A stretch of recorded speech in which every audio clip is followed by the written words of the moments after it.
palunya aja berat banget. Luka kecil kan, kalau yang sampai berjahit pernah juga. Oh. Palu ini beratnya 8 kilo. Sudah 6 tahun, Budi mengayunkannya ribuan kali sehari tanpa sarung tangan yang layak, tanpa kacamata pelindung, tanpa jaminan pecahan batu tak mengenai matanya. Inilah Indonesiaku.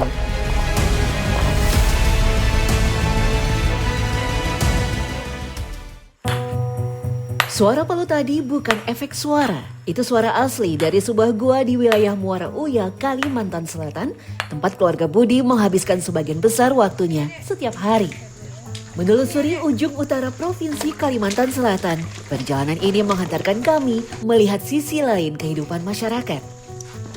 Wilayah Muara Uya masih ada titik-titik seperti ini. Gua Lembab, tempat keluarga Budi mencari pundi rupiah sehari-hari. Batuan dipanaskan api dulu supaya retak, baru dihancurkan jadi kepingan kapur. Batu kapur hasil tambangan ini nantinya jadi penyangga saluran air bagi warga sekitar. Ini palunya aja berat banget. Berapa tadi Pak beratnya? 8 sampai 9 kilo kurang lebih. Terus pas dipukul ke arah batu, ini sebetulnya agak berpotensi kena mata gitu ya pecahannya. Jadi Bapak selama ini nggak pakai apa Pak? Keselamatan apa kacamata? Nggak, gini aja. Oke, saya coba lagi ya Pak ya.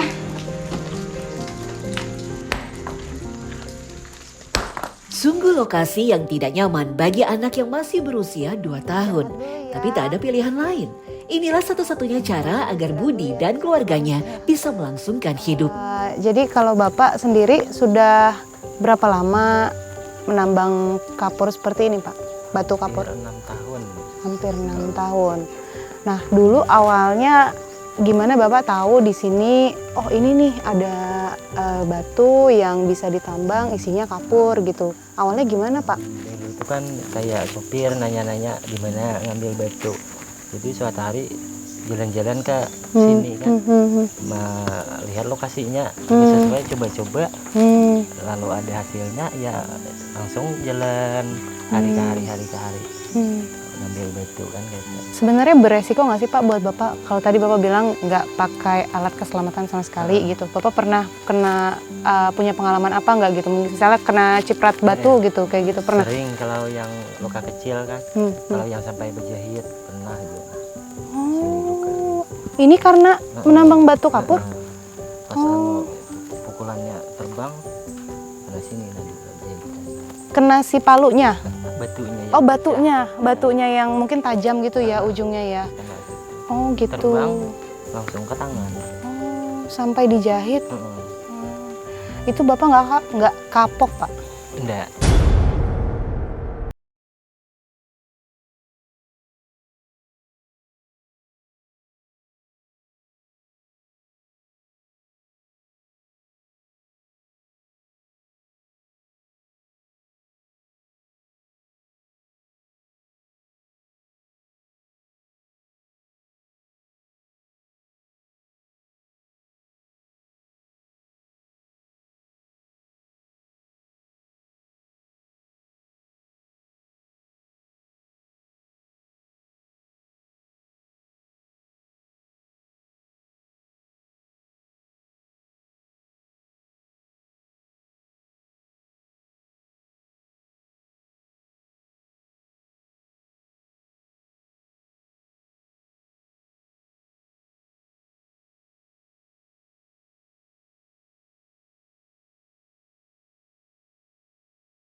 Catatan ini kami ambil dari 2 perjalanan sepanjang tahun 2024.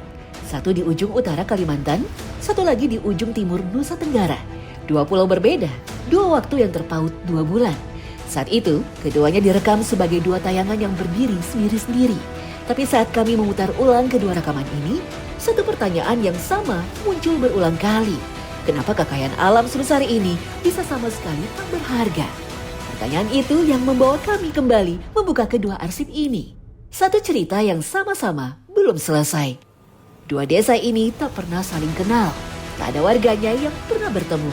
Tapi keduanya sama-sama berada di titik paling ujung dari kecamatan masing-masing dan sama-sama jadi yang terakhir disentuh pembangunan. Untuk mencapai keduanya, tak cukup hanya berangkat pagi dan membawa bekal. Dibutuhkan sesuatu yang lebih. Kesiapan mental untuk menghadapi apapun yang dilemparkan alam sepanjang perjalanan. Masih di wilayah Muara Uya, langkah kami bergerak menuju desa terujung di kecamatan ini, Sungai Kumap. Perjalanan dari pusat kecamatan berjarak 24 km melintasi 3 desa lain. Muara Uya, Ui, tempat aspal terakhir kami temui, lalu Binjai, sebelum akhirnya Sungai Kumap. Sementara itu, ribuan kilometer dari sana, rombongan lain bersiap menuju desa Batu Rotok, desa di ketinggian 800 meter di atas permukaan laut, di kecamatan Batu Lanteh, kecamatan tertua di Kabupaten Sumbawa. Jaraknya hanya 6 km dari aspal terakhir, tapi angka itu nanti akan terasa menipu. Di Kalimantan, rombongan mulai bergerak bersama warga desa Sungai Kumap. Sekarang kami sedang menyeberang di atas jembatan gantung, jembatan Gala-Gala kalau orang sini menyebutnya, dan ini ada di atas sungai yang alirannya deras dan airnya sedang tinggi sekali. Di Sumbawa, persiapan lebih serius dilakukan sebelum berangkat. Ini persiapan yang kami lakukan yaitu memasang rantai di ban motor, karena sekarang kami berada di ujung aspal sebelum masuk ke jalan berlumpur. Kedua tim sama-sama tahu perjalanan ini tak akan mudah. Warga pemandu di Kalimantan sudah wanti-wanti soal banjir yang belum surut. Sementara warga di Sumbawa sudah memperingatkan soal tebing yang licin sehabis hujan. Tapi bagi kedua rombongan, mundur bukan pilihan. Di ujung jalan ini ada cerita yang sudah terlalu lama tak pernah sampai ke layar televisi. Dan itu cukup jadi alasan untuk tetap melangkah. Kamera sudah menyala, motor sudah dipanaskan. Tak ada lagi alasan untuk menunda. 2 tim, 2 rute sama-sama akan diuji habis-habisan oleh alam. Yang satu oleh banjir, yang satu lagi oleh lumpur dan jurang. Sesaat lagi di Indonesiaku.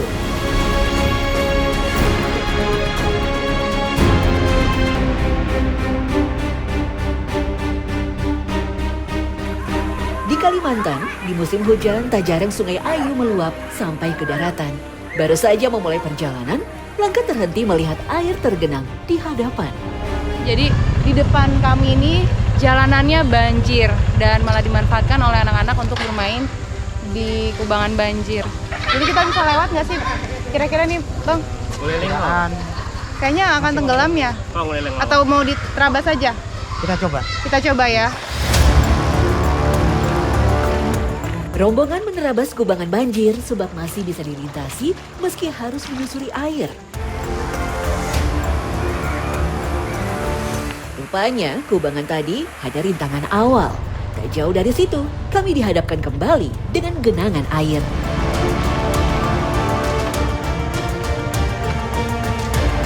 Lagi-lagi ada kubangan banjir di depan kami, tapi ini belum tahu apakah bisa dilintasi atau terlalu dalam, makanya mau dicek dulu kedalamannya seberapa. Beberapa orang mengecek ketinggian air. Dari permukaan genangan terlihat cukup tinggi. Saya pun menghampiri titik banjir kedua yang kami temui ini. Saking airnya meluap deras tinggi, jadi jembatan aja sampai keangkat. Jadi ini udah nggak ada bentuknya lagi nih, jembatan kayu sudah nggak kelihatan, harus hati-hati melangkah. Tak ada cara lain. Jika memaksakan menerobos banjir, maka akan berkonsekuensi pada kerusakan mesin motor. Satu persatu kendaraan yang ada dalam rombongan kami diangkut menyeberangi genangan air. Hal ini memakan waktu cukup lama dan menguras tenaga kami. Genangan banjir yang kami temui kali ini lebih panjang dari banjir di titik sebelumnya. Warga Sungai Kumap bersusah payah membopong satu demi satu motor demi melewati banjir di ketinggian 150 meter ini. Pak Mustafa, kalau dari sini tuh masih ada berapa jauh lagi sampai di Sungai Kumap? Kalau dari sini bisa mencapai 11 kilo. 11 kilo ya? Iya, Oke, berarti kita udah mulai setengah perjalanan ya Pak? hampir setengah perjalanan. Oke, kalau di sini memang selalu tanjakannya menukik gitu ya Pak ya? Iya, iya. Selalu menukik dan apabila musim hujan kondisi jalannya buruk. Kalimat Mustafa terputus begitu saja, seolah tak perlu dilanjutkan. Sebab beberapa menit kemudian, jawabannya sudah terpampang jelas di depan mata. Namun tantangan rupanya belum berakhir.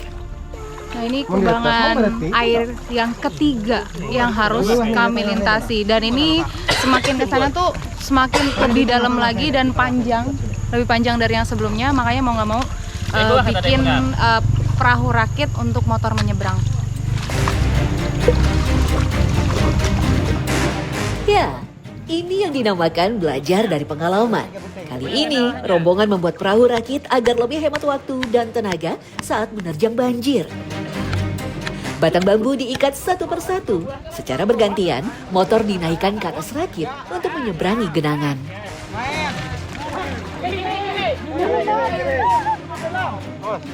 Basah pasti Pak. Ini kelihatan memang yang ketiga ini lebih dalam dari sebelumnya. Barang-barang harus diselamatkan dulu. Dan motor yang pertama sudah berhasil lewat menyeberang. Ketiga kubangan banjir yang dilampaui tadi disebabkan faktor cuaca yang sedang memasuki intensitas hujan tinggi. Selain banjir, kendala lain yang tak kalah menguji adalah jalan berlumpur. Sebab sejumlah jalur menuju Sungai Kumap belum pernah dilakukan pemerasan.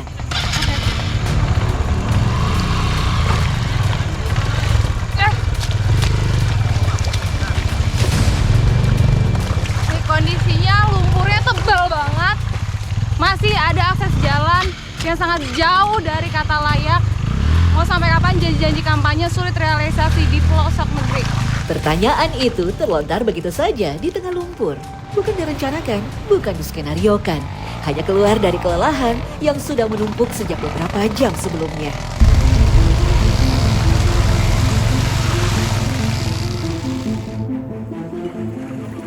Perjalanan panjang ini tak terasa tiba di penghujung terangnya matahari.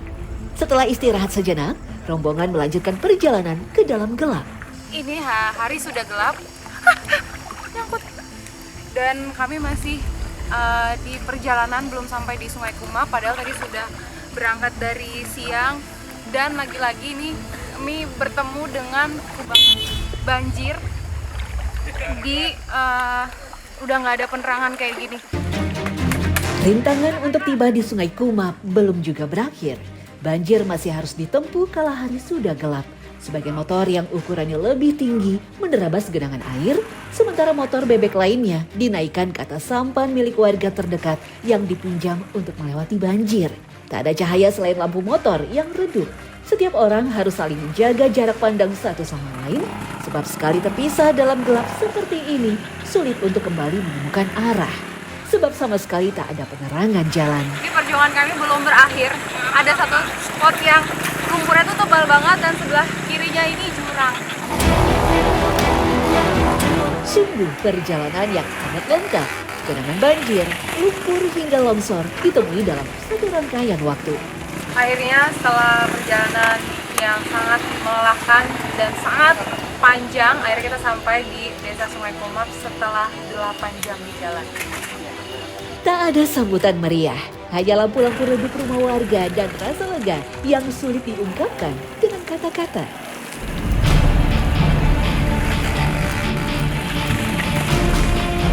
Jarak yang harus ditempuh dari aspal terakhir di Sumbawa hanya 6 km. Tapi di puncak musim hujan, angka itu tak berarti apa-apa. Kondisi jalan rusak parah seperti ini ada kurang lebih panjang 6 km. Dan ini sebelah kanannya tuh jurang, sebelah kirinya tuh tebing-tebing di keadaan sangat licin dan berlumpur kayak gini. Sungguh memilukan.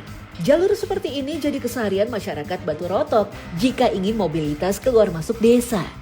Jarak 6 km yang seharusnya bisa ditempuh dalam waktu singkat saja jika jalan normal menjadi sangat berbeda di sini.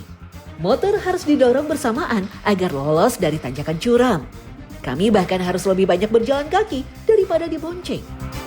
Tanjakan demi tanjakan curam beralaskan lumpur harus ditempuh. Bagi kami, ini perjuangan luar biasa. Bagi warga Batu Rotok, ini rutinitas. Sungguh ironi. Habis kami diguyur hujan, sekarang hujan sudah mulai bahkan berhenti, bisa gerimis, tapi jalanan ini nanjak banget dan hujannya itu tadi menyisakan lumpur dan juga batuan yang licin.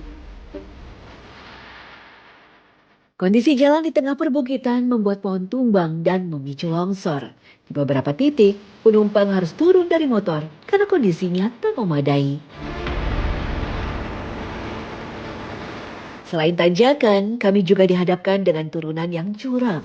Sebagai penumpang, saya justru lebih banyak turun berjalan kaki daripada dibonceng di atas sepeda motor.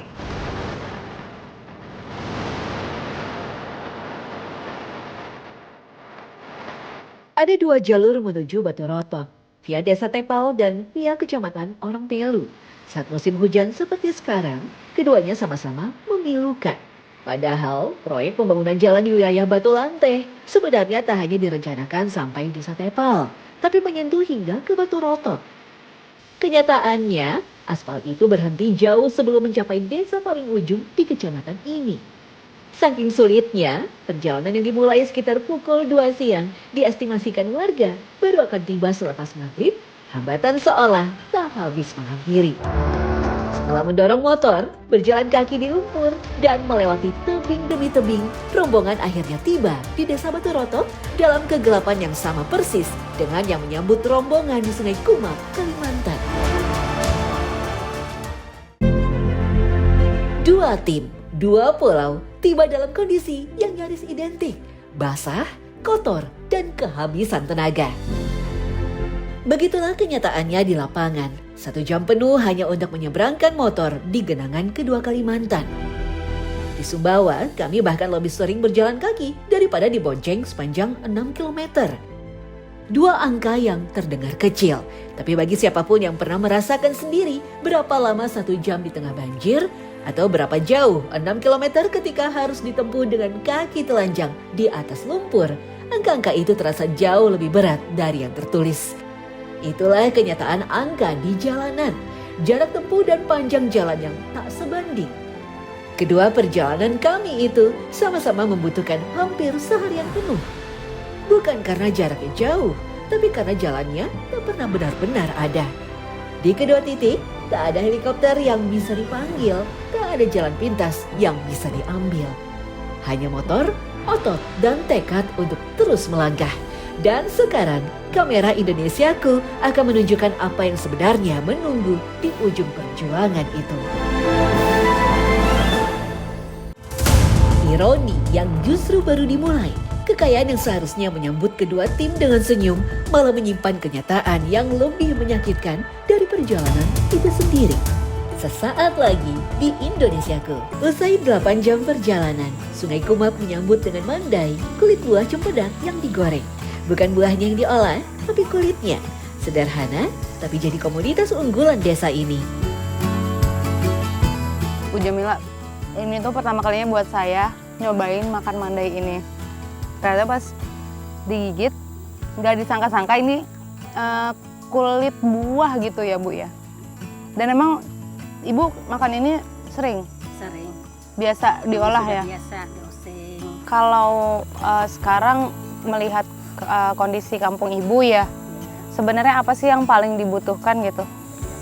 Ya akses jalan kan supaya lebih mudah kita mengangkut karet.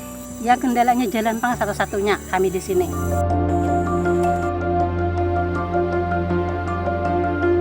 Hari itu, Jamilah dan tetangganya hanya memperoleh 15 kg cempedak setara kurang dari Rp40.000.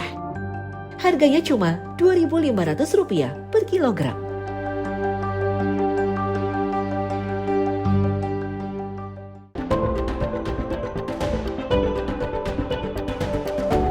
Sumber penghasilan lain warga Sungai Kumap adalah buah langsat.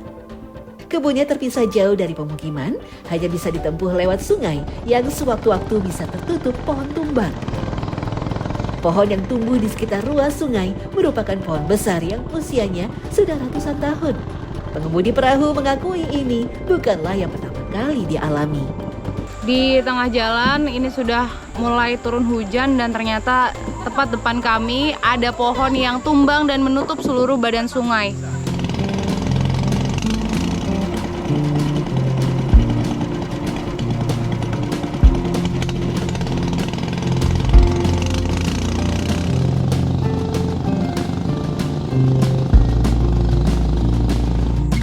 Setelah sempat terhambat di perjalanan, kami pun tiba di kebun buah langsat. Pohonnya setinggi 20-30 meter, dipanjat tanpa pengaman apapun. Buah ditaruh ke keranjang, diturunkan perlahan pakai tali supaya tak pecah saat jatuh. Pohonnya ini tinggi banget, 20-30 meter ke atas, dan Pak Dani manjat nggak pakai alat keselamatan apapun. Ini tali untuk ngederek keranjang yang nantinya buah dukunya ditaruh di keranjang, terus dioper ke bawah, nanti Pak Daninya ngeret lagi keranjangnya dari atas. Jika buah langsat langsung dilempar dari pohon, maka buah akan berpotensi pecah dan terkupas. Wah, ini langsat pas matang pas begini ya? Iya. Jadi kalau saya sih lebih mengenalnya ini tuh duku, tapi ternyata langsat dan duku ada perbedaan dari bentuk. Kalau yang langsat ini agak lebih lonjong. Yuk kita buka ya Mbak, kupas. Nah, dalamnya pun sebenarnya sama aja sama duku. Tapi rasanya gimana? Manis ya? Manis. Tapi bijinya agak pahit. Manis, lebih manis dari duku malah. Usai aktivitas panen, kami langsung membawa buah langsat untuk dijual. Warga di sini rata-rata mendistribusikan hasil panen hanya kepada pengepul yang merupakan tetangga mereka. Kebanyakan warga di sini tak bisa menempuh perjalanan keluar dari desa, dihindari sebab memakan ongkos yang besar. Kalau Bapak itu selama jadi warga Sungai Kumap, kendala apa sih Pak yang Bapak rasain? Kendala Apa biasanya yang benar-benar merasakan kesulitannya seperti apa sih warga di sini, Mbak? Kayak misalnya kalau mau jual hasil kebun, kalau misalnya terus jalannya itu sangat rusak, jadi susah, jadi harganya itu turun. Hari itu hasil panen 20 kg, harga langsat anjlok jadi Rp10.000 per kilo. Artinya hanya Rp200.000, tak sebanding dengan ongkos perahu dan biaya perawatan kebun. Ya, pembelaan. Iya, sama-sama.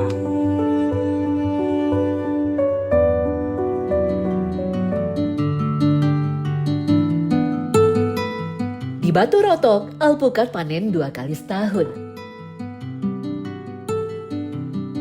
Tapi bukan ke pasar tujuannya, melainkan ke kandang sapi. Kondisi ini membuat kami tercengang. Hasil kebun jadi pakan ternak karena tak ada nilai jualnya. Jadi kalau di sini harga alpukat tuh berapa sih Bu? Kadang-kadang 3.000 3.000 ya, per apa? per kilo, per 1 kilo. Murah banget, per kilonya 3.000. Iya, kan enggak ada kita bawa itu. Jalannya itu kalau hujan itu enggak bisa kita bawa. Emang karena satu faktor jalan itu berpengaruh juga sama Iya. hasil panen masyarakat di sini ya Bu ya. Oke, kalau pengepulnya nggak ada Bu di sini? Enggak ada. Nggak ada. Jadi jualnya ke sesama tetangga ibu aja gitu. Ada yang beli kalau di sini. Rasa-rasanya kan nggak adil lah gitu ya, kok kita yang panen banyak kayak gini buahnya melimpah malah buat makan sapi doang gitu. Ingin jalannya bagus Hmm. supaya cepat kita bawa alpukat ke Sumbawa itu. Mudah-mudahan nanti jalannya kalau sudah bagus kan harganya tinggi.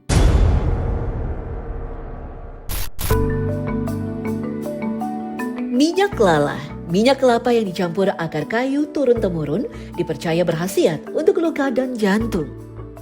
Tapi prosesnya yang panjang tak pernah berujung ke pasar manapun.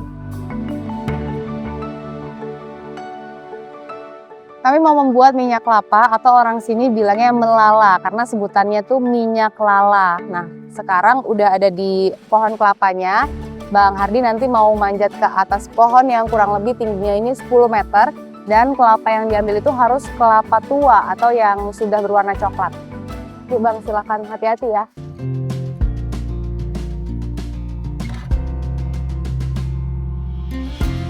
Untuk membuat minyak lala tidak membutuhkan jumlah buah kelapa yang berlebih, secukupnya saja.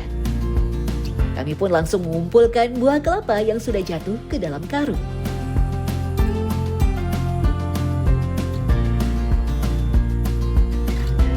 Kelapa-kelapa yang sudah kami kumpulkan, kami olah dengan dicampurkan akar kayu yang turun-temurun telah disimpan oleh para orang tua di kampung ini. Kelapa dijadikan santan, sementara akar kayu diserut menjadi bubuk.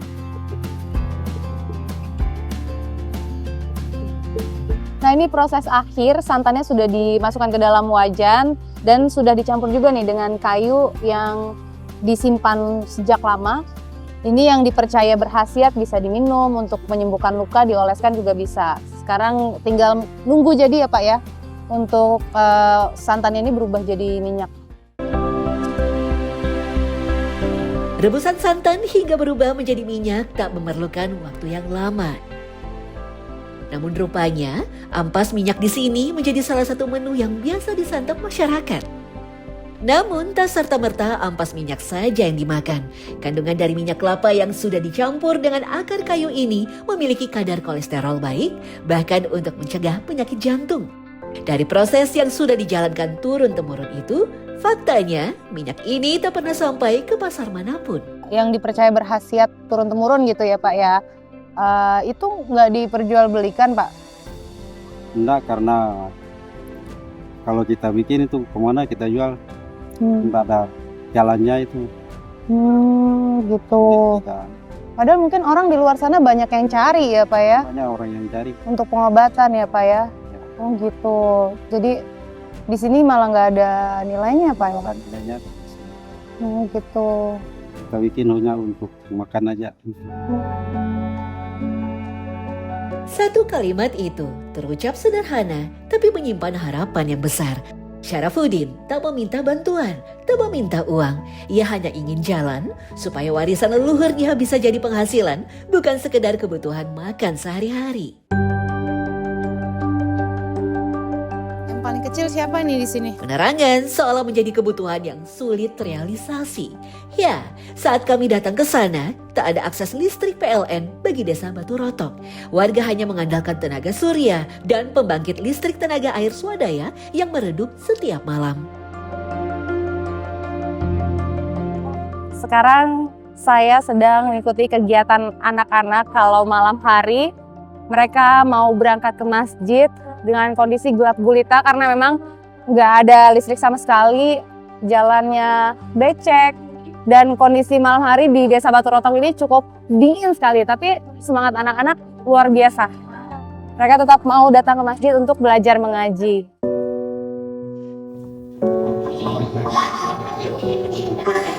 Sampai di masjid, anak-anak langsung menghampiri ustadz dan mulai kajian tadarus.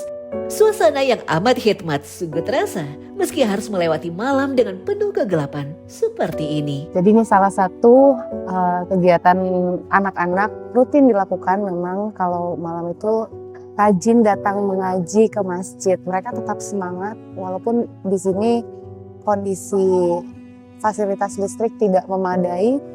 Saya pun di sini ikut haru melihat semangat anak-anak yang ada di Desa Batu Roto.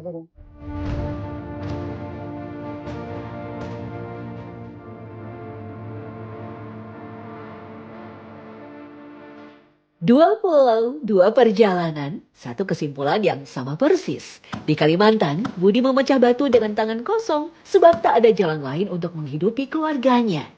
Di Sumbawa, alpukat sebagus apapun hanya berakhir di kandang sapi sebab jalan ke pasar tak pernah ada.